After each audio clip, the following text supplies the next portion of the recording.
Okay, we're rolling. Nice. Yeah, we do separation of men and women. Okay? Well, this represents the ratio of men and women in Bitcoin. Exactly.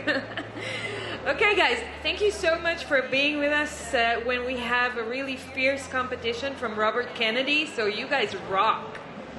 Yes. Yes, Val. Thanks, Val. All right, we're going to talk about why spending your Bitcoin. Bottom line, don't, but let's talk about it anyway. Let's start with a quick round of introductions. Each one of you, what do you do today in relation to Bitcoin? Please, a couple of minutes, yeah. What's up, y'all? I'm Paul. I live down in the Bitcoin jungle, so... Closer. What? Closer to you. Okay. I am in the process of trying to unbank myself because in Bitcoin jungle we got a little circular economy down there, and I actually live off Bitcoin. I spend Bitcoin every day. I buy gas with Bitcoin. I spend it at the farmer's market, so I'm on a mission to orange pill as many people down there as possible. I also work for a Nostr client called Primal. So if you don't know about Nostr, you have your private keys for Bitcoin. With Nostr, it's your private keys for speech. What's up, everybody? My name is Nico Moran, founder and host of Simply Bitcoin, currently the most popular daily Bitcoin live show on YouTube, Rumble, and X. And our mission is to be your guide through the separation of money and state. It's a very tumultuous time in human history, similar to the separation of church and state.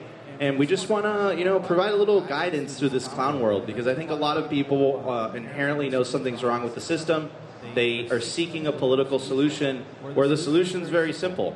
Buy Bitcoin, earn Bitcoin, mine Bitcoin, and take that Bitcoin into self-custody. If enough of us do it, we win, and there's nothing they can do about it. Hey, everybody. Michel Gustavsson here, one of the founders at Bitrefill. Flew in from Sweden, so bringing some Scandinavia hype over here. What we do at Bitrefill is pretty rare in these circles, where we try to depart you from your Bitcoins and actually spend them on things you want. We do that mainly through gift cards. We have a Visa partnership and a bunch of different things you can just buy straight with Bitcoin and then use in the real world.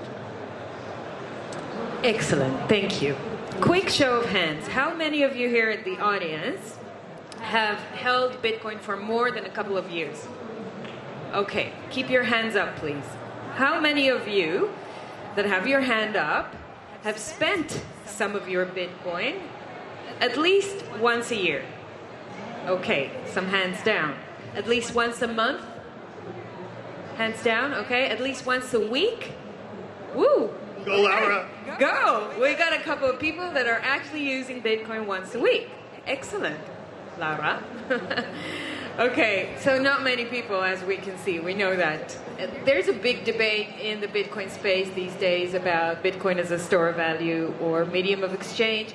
Should we start pushing it more and more as a medium of exchange or not? Should we just hodl it and continue using that digital cash as a best store of value?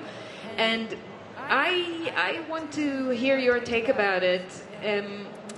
What's your view? And especially, I think it's different in developing versus developed countries. Yeah, I mean, obviously, I think Alex Gladstein wrote, I know he wrote this incredible book, right? I don't know what the full name of the book is, but essentially financial privilege. So what does that mean? Check your financial privilege. There we go. Thank you, Paul. I appreciate it. You're reading my thoughts. Anyways, so yes, in the developed world, we have the financial privilege of being able to use a relatively stable fiat currency, like Jeff Booth says, where the inflation rate isn't high enough for you to realize that you're being stolen from. In the global south or developing world, you don't have that privilege, right? So you have to seek an alternative out of necessity. And that is completely different from how it is in the developed world. So the way that I see it is, if it comes to being able to put food on the table or being able to not put food on the table, people really, really want to put food on the table. So they're willing to look into other currencies. Now, the reality is, though, that the vast majority of the developing world, what they're really seeking is Tether. They're really seeking USDT. They're not really seeking Bitcoin at the moment. It seems like more high-income people are seeking Bitcoin in the developing world. But I think that has to do mostly because of an educational factor. I think that also has to do with Bitcoin's volatility. But I think over time, Tether is a stepping stone into Bitcoin because it gets people used to using a digital currency that is not issued by the state. And I think eventually they're going to come to the conclusion of like, wait a second, this still has inflation, and Tether could censor this as much as they would like to, right? So I think that's where that stands. Paul? So in Bitcoin Jungle, we don't use Tether. And they get access by just downloading an app to a Bitcoin and Lightning wallet. Now, the whole custodial debate, whether people should use custodians, what if they don't have their private keys, they can get rugged, or we're going to go to eCash one day, how we're going to scale Bitcoin to a store for a medium exchange to everybody, that's a little bit above my pay grade. But what I can do is share a couple stories from Bitcoin Jungle, which started about maybe 3 years ago, and it started at a farmer's market, and I recently was there. I was buying eggs from my guy, and I was like, "Yo, what are you doing with your Bitcoin?" And he's like, "I've saved it, and I actually bought a car with my Bitcoin gains." So, I mean, it's amazing. They're used to just juggling between, okay, I think I'm going to hold my money in the US dollar account because that's more stable. And so they're already used to going back and forth between the colones, which is the local fiat there in Costa Rica. So now they get a chance to access this thing that might go up. And of course, they don't have access to normal financial institutions, the stock market like we do here in the States. So right now, what's happening down there is simply magical. And I can even say it's becoming circular, which is amazing. And the key to all of this is that there is a fiat off-ramp in the app in Bitcoin Jungle. So they're able to go from Bitcoin to fiat with less than 1% in exchange fees because we're not making any money at Bitcoin Jungle. We're just a service to the people. So it's really rad. The word is spreading, and the fiat off-ramp really is key. So they have no risk to accepting it. Magical. Michel? Yeah, I was thinking on the question when I heard it asked. There's a thing with a very Western mindset where, because I grew up in Sweden, I had access to a credit card, debit card, banking account. I could Venmo friends. Like, it was never an issue in my life. So it wasn't until I got into Bitcoin and you start traveling around in different markets we were active in where you saw it's like completely the opposite when it comes to even access to being able to pay for things online. Like a small use that we have in El Salvador is we do bill pay there. So you can pay like gas, electricity, just normal utilities. And that would normally be between like 30-minute to 2-hour trip back and forth every week to a specific office to pay it physically for old people, for young people, for everybody. So while we added that service to Bitrefill, they could then instead instantly just do it from their home and skip that entire day. And that in turn turned into like a mini business for some kids where they would ride around on mopeds into smaller villages and help them pay their bills with this instead and just take like a few dollars from it. And I believe that, sure, spending Bitcoin for us here, it's mainly an investment tool, or we speculate on it, or we're holding and believe in the ideology. But for them, it's actually opening up and simplifying life in ways we've just been accustomed to. So innovation is being born just like that. I love it. The kids just run with it. One of our weird, very high user groups in Latin America is kids using us to buy Free Fire. It's like a Fortnite gaming platform. Yes, yeah. They have no access to getting the skins in normal ways because they don't have credit cards. But some kid figured out that you could buy Free Fire codes on Bitrefill with Bitcoin. And then he got all of his kids involved, and it became like this movement. And now all of them are doing very big numbers in a weird way.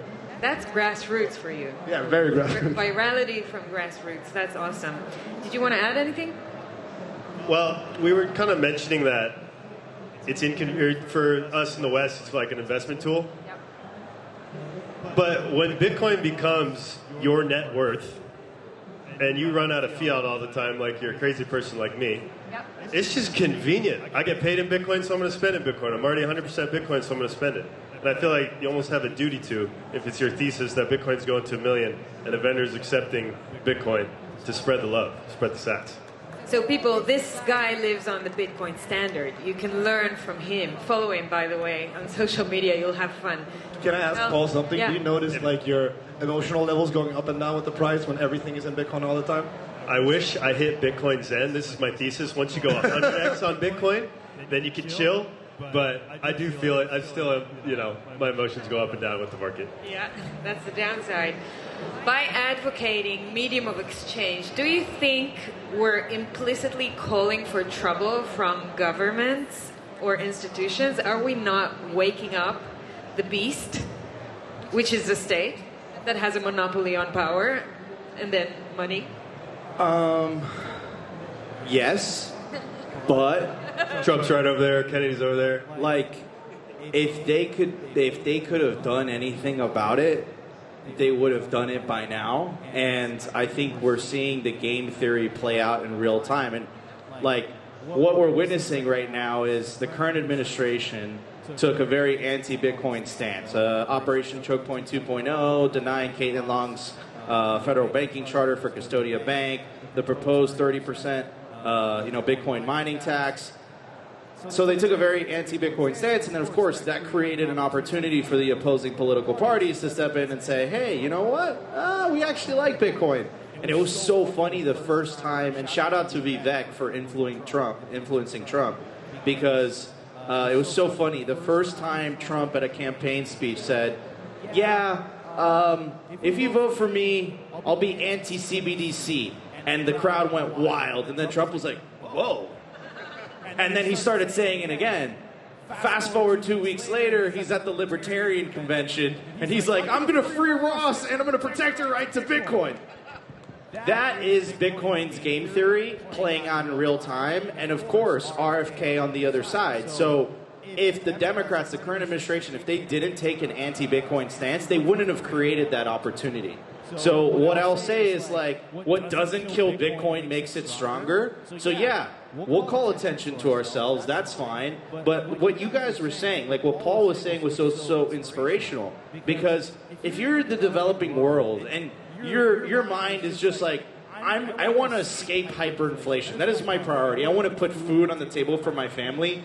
Do you really think that you give a flying F what the State Department or what the U.S. Treasury has to say about Bitcoin? No, you care about feeding your family, right? And I think most of the world doesn't have the privilege that we have here in the developed world. Guys, you want to add anything to that?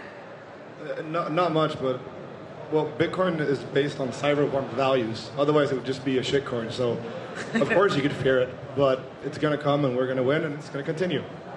So, what's a good reason, Paul? Oh, well, I was just going to say, if Michael Saylor can run around flaunting his stack all day and, evangelizing, so can I, and not be scared about the government. So. Yeah. So, what's your philosophy for spending Bitcoin? What's a good reason to spend it? Booze. Booze. But I don't know. When I spend Bitcoin, it's usually not out of necessity because I like to. It's supporting something, right? So I can't really say I have the push on having to always be in Bitcoin. But I do like one thing about it, though. You should not look at the fiat number. You should look at how much you have in Bitcoin instead. I do the reverse. So when price goes up, I spend fiat in my mind, but I still it evens out. So as long as it keeps going up, it's like free money for a while. What's a good reason to spend your Bitcoin? So I would say, look, what's the average annualized returns moving forward, right? Say conservative, 50 to 60%, right? If I don't believe that an investment, whether it's my business or whatever, isn't going to beat that, then I'm kind of de-incentivized to spend my Bitcoin. It doesn't make sense. So it actually incentivizes you to save, because there's a consequence of spending your money versus, I think, fiat, even though maybe we don't inherently feel it, it almost incentivizes you to spend it. Because even if you're aware of it, if you're not, I think people know, on a fundamental, deep level that, holy cow, this is going to be worth less next year. So it's I want to spend now versus I'm going to spend Bitcoin. We've all been there as Bitcoiners, okay? Where we've spent Bitcoin and you look back 7 years later and you're like, that was really, really stupid. Was that $10,000 stake worth it? No, it was not, right? But every single dollar you have and every single stake you buy is that opportunity cost of buying Bitcoin. The reason I'm 100% Bitcoiner is because I have so much FOMO that God Kindle is going to appear out of nowhere. So if I'm all times 100% Bitcoin, I'm in peace. So I'm good. And I got to, Bitcoin at the markets, when they have access to it and they start to feel it and it goes up and they feel that like, oh my gosh, I can preserve my time in Bitcoin, and it goes up and they feel that. It actually works on your brain. You start thinking long term. So if that virus spreads to more people, I think it fixes humans, because they now spend money on what's important instead of short term like bullshit, like bad food, partying, too much booze. I think it really changes your mind, and if you know what's valuable, then you might start setting your time different and spending your money different. No, Paul absolutely nailed it. It changes the operating system of your brain from a nihilistic mindset, which is how your brain is if you're on a fiat standard for whatever. If you're on a fiat standard, dude, you're losing, right? If you change your operating system to a Bitcoin standard, all of a sudden you're infected with hope, optimism, and prosperity if you hold it long enough, really. And the whole world is still on that nihilistic fiat standard, right? We're just in the very beginning where a small percentage of the world is on a Bitcoin standard, and all of a sudden, Paul, have you ever met someone who's transitioned to a Bitcoin standard and isn't a happy, optimistic person? No, that's why I hang out with so many Bitcoiners, because they're so bullish on life. I love it. Yeah. I'd also like to say that you think you need to do it to understand the entire process flow and how it's being used. Because we had a problem where we would take a lot of feedback from the most vocal proponents on Twitter, very maxi, very dedicated to what they're doing. But the main thing is they basically never used it. They supported it and they evangelized it, but they never used it. So all of the business decisions we based on their feedback went to shit. So it's important to understand it by using it. That's the best reason, I'd say. Yep. So I don't know if you guys have seen my recent interview with Saylor, but I told him in that interview that I actually sold my apartment and put my fiat from the apartment into Bitcoin. Once I, understood enough of that asset and how it works, it was like stupid not to do it. And so obviously most of my wealth is now in Bitcoin, and I am being super stingy. And even before I understood Bitcoin, I was a good saver. I knew how to save my money. Now with Bitcoin, I'm becoming even worse. I'm like saving 10 times more, and I don't want to spend it. But I do make a point whenever I go to a conference or anywhere that does accept Bitcoin, because where I live they hardly accept it. So if I travel to places that accept it, I use it. I want to help the businesses that are there, and I want to give them some sats, right? And so, for sure. Okay. Last question. Do you think? And feel free to add more to this, but are you a real Bitcoiner if you don't use Bitcoin daily or weekly? No. We live in a fairy tale land down in Costa Rica. I love it. But really, it depends on your thesis. Like, if you think Bitcoin is a medium of exchange and you're not using it as a medium of exchange, why should I trust you? You're a fraud. If you think it's long-term store of value, if you think it's an investment asset, use it as that. So whatever you believe in, live your truth. Yeah, 100%. Like, what is a real Bitcoiner? Like, I'm not trying to criticize your question because it's a great question. But it's like, what is a real Bitcoiner? Like, the beauty of Bitcoin is, it protects individuals, right? To, live the life they want to live. Like, I completely agree. Like, I went to Canada recently, and a good buddy of mine, BTC Sessions, he threw something called this. Called the SAP market, and essentially what it was is a circular economy. So I made sure to go to every single booth, and I loaded like $200 onto my, and for anyone in there, yes, I used a custodial Lightning wallet. I don't care. The convenience was awesome. And I loaded like $200 into my Get Alby wallet, which was connected to a Zeus wallet on my phone, and I went to every single merchant, and I paid them in sats, right? So, but that made me feel good. But it's what you were saying about I'm disincentivized to spend because I know that there's an opportunity cost to it. But at the same time, I do want to give back to the community. Like, if they're doing a sat market and everyone's like, I'm accepting sats, I want to go to the farmer who's never interacted with Bitcoin in their life, and I want to be like, yeah, this works. And before Wallet of Satoshi was forced out of the United States, like, the thing is so easy. You download it, you didn't have to create an account, and bada bing, bada boom, you can receive Bitcoin immediately over the Lightning Network, right? So yeah, I mean, it's exactly what Paul said. Like, how do you see yourself as an individual? What do you want from Bitcoin? Some people want one thing, some people want another thing. Michel, I saw a statistic. 30% of all global consumer purchases with crypto happen on Bitrefill. I think that's from Arcane Research a year or two ago. So not peer-to-peer or exchange or just trading, but people actually buying something with their crypto or Bitcoin. Yeah, that should be right. That's a very high number, in my opinion. Yes, percentage-wise, real number-wise, it's also pretty good, but it says a lot about how few of the actual people holding Bitcoin use Bitcoin, I would say. So there's a lot more possibility out there, a lot more people to be not turned to orange pill, but just like shoved in the back to actually start using the shit. So what's the vision of Bitrefill in growing and taking the next steps?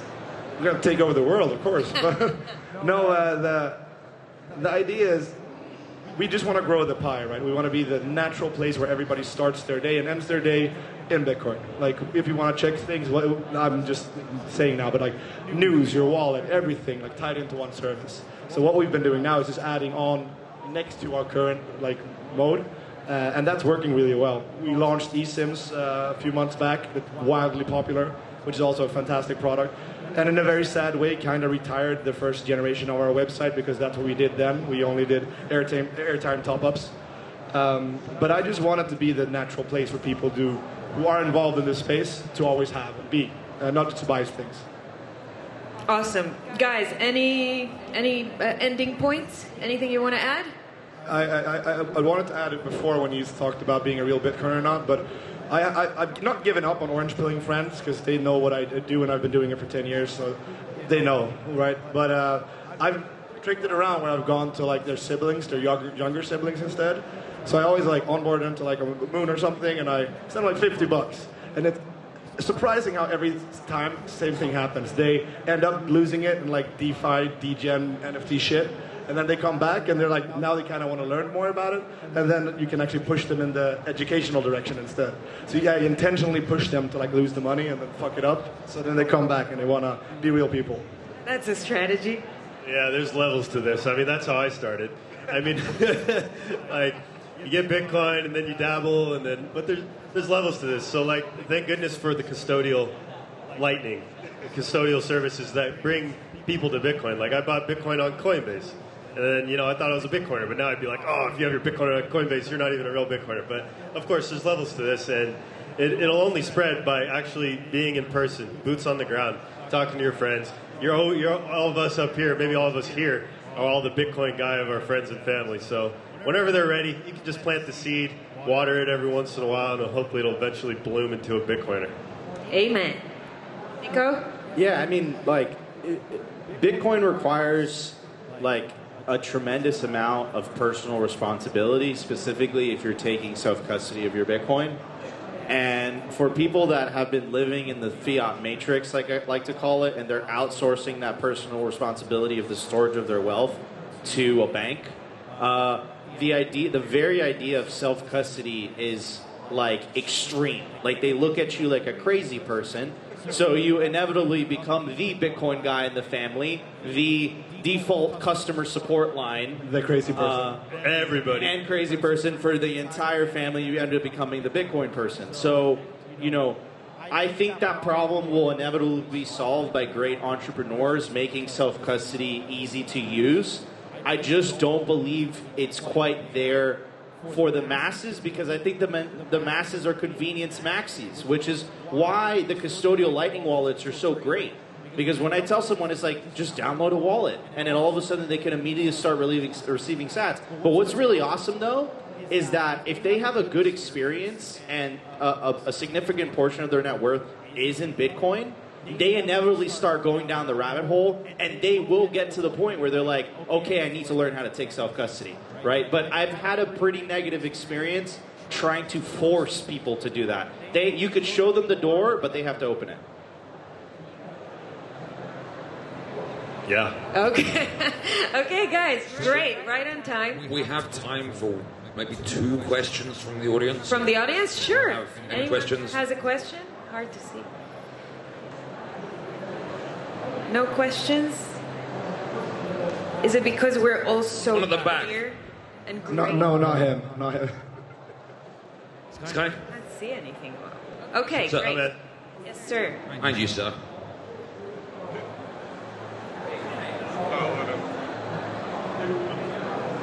Oh, well, I was going to ask a different question, but I don't want to embarrass you. Closer. Oh. Eat the mic. Oh, eat the mic. I was going to ask a different question, but I don't want to embarrass Michel. So I'm going to ask a question about your panel. Why spend your Bitcoin? Do you think people should make it easier to spend Bitcoin or spend stablecoins? I think for your average, regular consumer... Bitcoin. Way easier to spend stablecoins, though.